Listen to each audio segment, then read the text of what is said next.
यही विधि तो चर्चा करत गए मिलन दरबार, माता का सब हाल कई प्रगटे कीन विचार।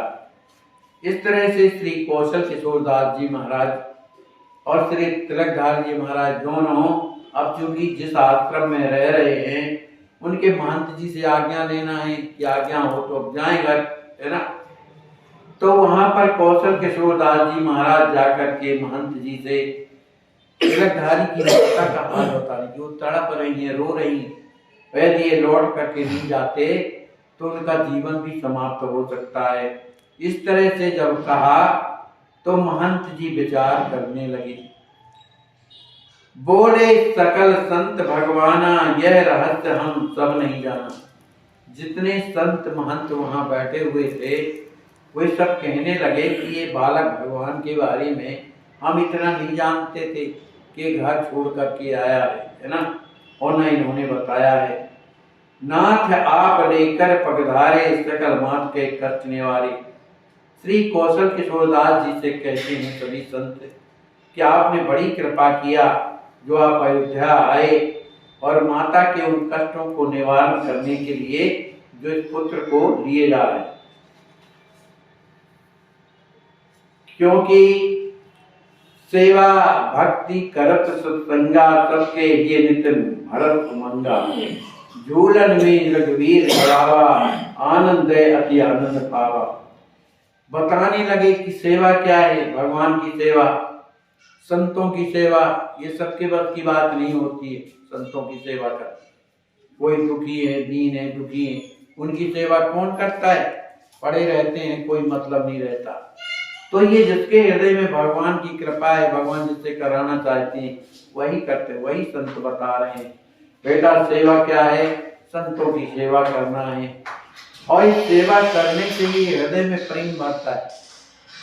केवल माला जपते रहो, ना संतों से मतलब रहे, ना भक्तों से मतलब रहे, और ना उनकी सेवा अपने भर से मतलब रहे, वो प्रेम पूर्ण नहीं होगा, है ना। इसलिए संतों की भी सेवा हो और भगवान की भी सेवा हो, भजन हो, तब वो पूर्ण भजन कहलाता है। संतों ने कहा कि ये जो बालक भगवान है, श्री राम जी महाराज झूलन झूल रहे थे, तो युगल सरकार ने इन्हें बुलाया, कहा हमें झूला झुलाओ, तो ये झूला झुलाने लगे। उस समय हम लोगों को भी बड़ा आनंद मिला। अस कई संत प्रसाद पवाए, इत्र लगाए माल पहनाए। अब चूंकि तैयारी है राम कौशल किशोरदास जी महाराज की, तो संतों ने उन्हें इत्र लगाया, माला पहनाया, सुंदर प्रसादी पवाई। अब जब वहां से चलने लगे तो बालक का मन अत्यंत उदास हो गया, और उदास होकर के जब चलने लगे बड़े दुखी थे। बार बार अयोध्या की ओर मुड़ मुड़ करके प्रणाम करते थे, हाथ जोड़ते थे। किसी तरह उसी दुखी स्थिति में प्रयागराज तक आ गए। श्री गंगा जी को देख करके उन्हें बड़ी प्रसन्नता हुई। गंगा जी में स्नान किया अपने गुरुदेव के साथ, और जो हनुमान जी महाराज लेटे हुए हैं वहां जाकर के उनके चरणों में प्रणाम करते हैं। फिर वहां संतों के आश्रम में जाते हैं। संत के आश्रम में पहुंच करके वहां पर प्रसाद पाते हैं, और संतों से आज्ञा दे करके बड़े प्रेम के साथ वहां से चलते हैं। सन 1933 पावन, उस समय कृष्ण पक्ष, माने कृष्ण पक्ष भादों का कृष्ण पक्ष था। सन 1933 सुपनित पूजन करती माता, पावन व्रत प्रभाव विख्याता। माने उस दिन माता जी अपने पुत्र के माने दुख ना हो, उसका मंगल हो, इस कारण से माता जी पूजा करती थी, भगवान का व्रत रखती थी। पंडित आए देव पुजवाए, अन्य द्रव्य आभूषण पाए। पंडित जी आए, उस समय उनका जन्मोत्सव भी था, तो पंडितों ने आकर के पूजा करवाई। माता जी ने अनेक प्रकार के वस्त्र आभूषण दिए। माता रानी वंदन कीना, आशीर्वाद पुत्र हित मीना। माता रानी ने ब्राह्मण के चरणों में प्रणाम किया। उन्होंने कहा, माता तुम चिंता मत करो, तुम्हारा पुत्र निश्चित आएगा। पंडित जी निज भवन सिधाए, पूजन फल बालक हिताए। पंडित जी तो चले गए और पूजन फल बालक हित आए। इधर भी जो है बालक ब्राह्मण तिलकधारी जी महाराज अपने गुरुदेव के साथ में वहां से आते हैं। कहाँ आते हैं? अपने घर आते हैं। और घर में अब उनके भगवान बैठे हैं, तो जो फल फूल लाए हैं भगवान के पास ले जा रहे हैं। पावन तिथि शुभ दिवस सुहावन, मध्य काल मन मोद बढ़ावन।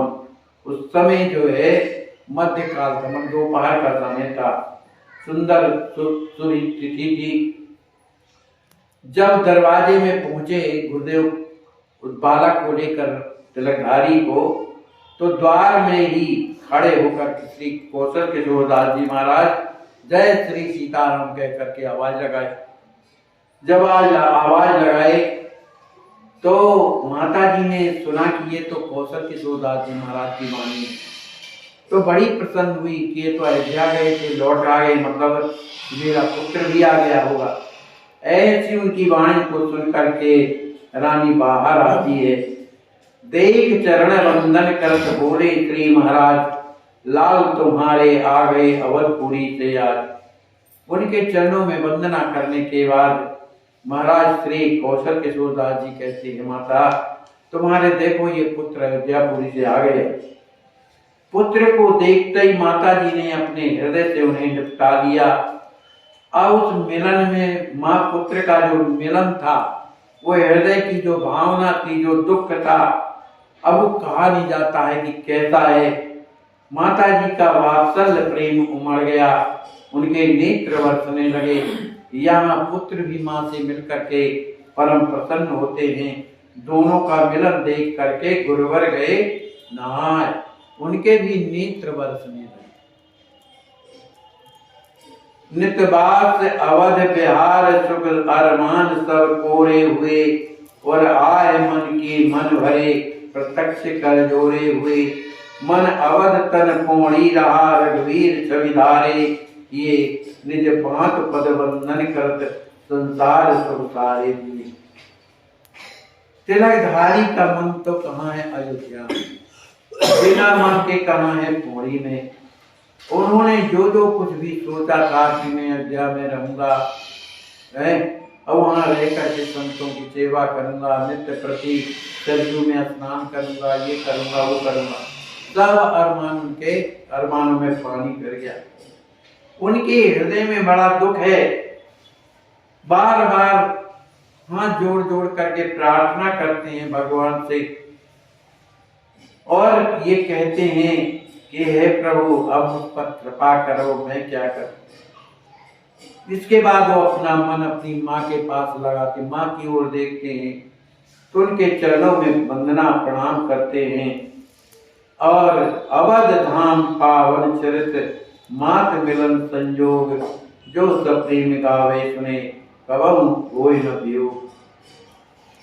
कहते हैं इस अवध धाम का जो पावन चरित्र है, और माता का जो और पुत्र का जो मिलन का जो संयोग है, इस कथा को जो सब प्रेम से सुनता है और कहता है, उसके जीवन में कभी वियोग नहीं होता।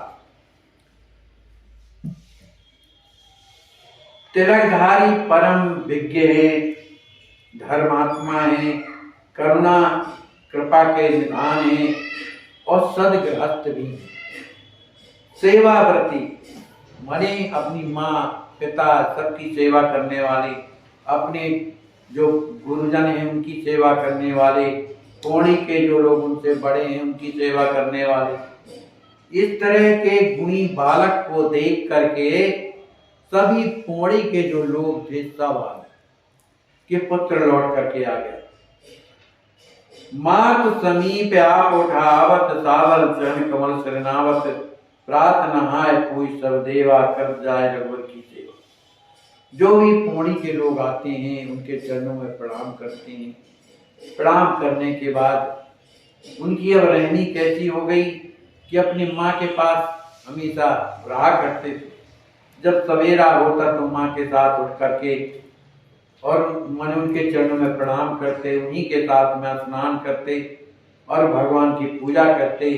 पूजा करने के बाद अपने गुरुदेव के चरणों में प्रणाम करते और पढ़ने के लिए संस्कृत कहाँ जाते थे? खजरी ताल जाते। और जब खजरी ताल से पढ़ करके घर लौट करके आते तो माता जी अत्यंत प्रसन्न होती थी। क्यों? कि उन्हें भय लगा रहता था कि कहीं ये फिर वहीं से न छोड़ करके चला जाए। उनकी जो रहनी है, जो करनी है, वो सब माता जी देख करके सोचत रात दिवस महतारी, माने विरक्तों जैसी स्थिति हो गई उनकी, माने उदासीन, जैसे संसार के लड़के खेलते हैं कूदते हैं, वो वृत्ति नहीं रह गई, एकदम उदासीन से। इस स्थिति को देख करके माता रात दिन चिंतित रहती नहीं। को नहीं भवन सहज काकी, समझे कौन भावना याकी। माता जी सोचती हैं कि अब ये तो अकेला है, इसके हृदय में कौन सी भावना है, क्या चाहता है, कौन समझ सकता है। दिन भर जात खेत के काजा, विधवत भोग बने नहीं ताजा। मैं तो अपने खेत के काम में चली जाती हूँ, जब लौट करके आती हूँ तब भोग बनाती हूँ, तब कभी भगवान को ताजा भोग मिलता है। इसलिए माता जी सोच रही हैं कि अब तो बहुत दिन व्यतीत हो गए, अभी विवाह भर हुआ है, इनका विवाह भर हुआ है, लेकिन दुरागमन नहीं हुआ है। इसलिए माता सोचती हैं कि आते बधू भवन निज लाऊं, रघुपति भजन शांत सुख पाऊं। माने अपनी बहू को बुला लूं, दुरागमन करवा लूं, जिससे मैं भी शांति रूप में भजन करूंगी, मुझे भी बड़ा सुख मिलेगा। इस प्रकार सोचती हुई माता माधव मास सुहावन पायो, माने बैसाख का बढ़िया सुंदर महीना था। उसी बैसाख के महीने में श्री तिलकधारी जी का दुरागमन हुआ। अत्यंत ही सुंदर वधू माता जी के घर में आ गई और वो इतनी सुकुमार थी जैसे कोई फूल की कली क्यों ना हो, माने कली के समान थी। और वो जब भवन के अंदर प्रवेश करती हैं नववधू, तो अपना सिर ढांके हुए, माने सिर ढांके हुए, पति पुर बिहारी की लगी, माने वधू के पिताजी का नाम था राम बिहारी। राम बिहारी की जो पुत्री है वो आज कहाँ आई? अपने पतिपुर, अपने ससुराल आती है। लेकिन अत्यंत सुशील, कोमल और लज्जा से युक्त वधू है। दुरागमन सुत को कियो, आई वधू पुनीत, सहज सरल पावन हृदय, सुंदर शब्द विनीत। दुरागमन में जब वधू आ गई तो वधू कैसी है? सहज सरल हृदय की है, अति पवित्र हृदय, उसके हृदय में कोई विकार नहीं है, अत्यंत सुंदर सभ्य है और परम विनीत विनम्र है। अनसोची सेवा व्रती, आई भवन मधार, माता की भावना हुई आज साकार। जो माता जी जितना सोच रही थी उससे भी बढ़कर के उनकी पुत्र वधू में ऐसे गुण थे, है ना। ऐसी पुत्र वधू भगवान की कृपा से आती है, जिनमें संपूर्ण लक्षण अच्छे होते हैं। आज माता जी के हृदय में जो विचार चलते थे वे सब आज भगवान ने पूर्ण कर दिए। बोलिए श्री सीताराम जी महाराज की जय, श्री हनुमान जी महाराज की जय, श्री दूल्हा सरकार की जय हो, श्री सीताराम जी महाराज की जय हो। मिट्टी में मिल गए वो बादशाह जिन्हें खुद पर गुमान था, वो पत्थर भी नहीं डूबे। आश्वासन सेवा ट्रस्ट के द्वारा सिटी स्कैन कराया जा रहा है। इनके शरीर में भयंकर कंपन चलता है। मिट्टी में मिल गए वो बादशाह जिन्हें खुद पर गुमान था। आश्वासन सेवा ट्रस्ट के न्यास प्रोग्राम कुमार दास कोठारी जी, ट्रस्ट के प्रबंधक श्री श्याम बल्लभा शरण जी महाराज।